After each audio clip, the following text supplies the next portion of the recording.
The man grabbed a fish. He cut open the fish's back and then sliced the meat into thin pieces. Surprisingly, even though the fish's flesh was removed, the fish's bones continued swimming in the water. This man was the famous chef in the area, and anyone in the village who had a banquet would invite him to cook. With a dragon head knife in his hand, he precisely stabbed into the pig in front of him. Then, he circled the knife around the pig's body, following the bones, and sliced it out through the pig's mouth. Just like that, the pig was split in half, and the meat was completely separated from the bones, with not a single drop of blood on the knife. The villagers were amazed. But unexpectedly, after eating the dishes, they started to feel dizzy and had stomach aches. Clearly, it was food poisoning. The man couldn't understand. He had personally prepared all the food, so how could there be a problem? Suddenly, he remembered that the last ingredient he added, salt, had been handed to him by his apprentice. The man realized everything, grabbed the apprentice, and started to beat him. The apprentice, unable to bear it any longer, confessed the truth.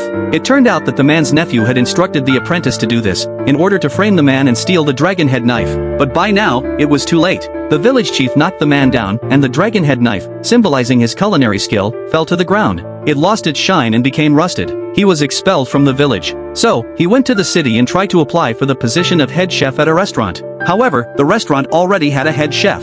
The owner decided to have them compete in a cooking contest. Whoever won would become the head chef. The man invited a guest to be his helper. The challenge was to cook duck. The head chef immediately saw the duck skeleton and began to work without saying a word. Soon, the dish was ready and served. The owner tasted the head chef's duck first and thought it was delicious. But the man only gave a standard response. The owner was dissatisfied, pointing out that the duck was cold as soon as it was served. He reached out to touch it, only to be burned. At that moment, the surface of the duck cracked open and steam burst out. It turned out the duck's surface had been coated with sugar, which helped retain heat. Moreover, the man knew that duck was cold by nature, and once it touched the knife, the meat would quickly become tough.